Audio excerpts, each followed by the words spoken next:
So I was just sitting here reviewing my video for TLC's Crazy Sexy Cool. If you don't know, I do music reviews on my R&B channel. It's called R&B Centric. I'll leave the link in the description and or the comment section, whichever one's easiest. I was doing the review on it and I came to the part where I talked about T-Boz and her sickle cell and how it's possible she could have felt a sense of shame and things like that, or didn't want people to feel sorry for her. And people also was assuming she had HIV/AIDS and things along that nature. And it got me to thinking that I forgot to mention in my video regarding shame that's on this channel. Be sure to check that out as well. That I didn't mention the shame that comes with people who contract diseases such as HIV/AIDS and other STDs, especially the ones you can't get rid of.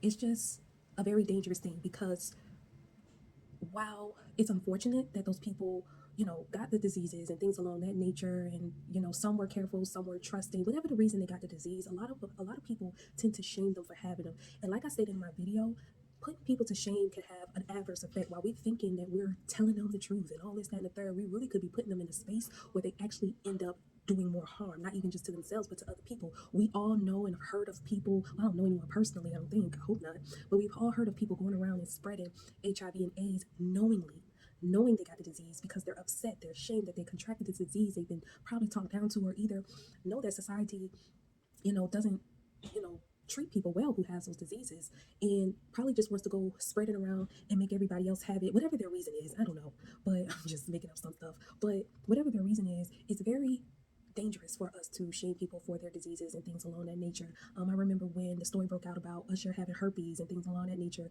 how people shamed him and this, that, and the third, talked about him, kikied and all that. It's like, it's very harmful when we do that, because that prevents people from telling their status to their partners or to their potential partners and things along that nature. There's a shame that comes with that probably already.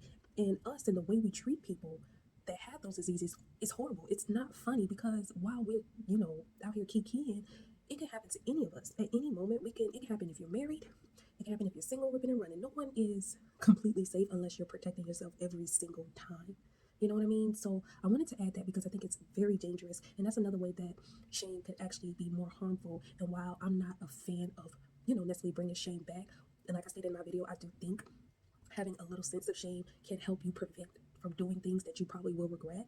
But I do think people that go around spreading diseases knowingly should be ashamed of themselves. That's a situation where I do feel like, yeah, you're a horrible person. You should be ashamed, because why would you do that? But anyway, y'all, drop in the comments below. What else do you all think is, shouldn't be shamed, or is not really shameful and things along that nature, but really we should be out here, helping and advocating and things along that nature. Drop it in the comments below. Go watch the video. Bye.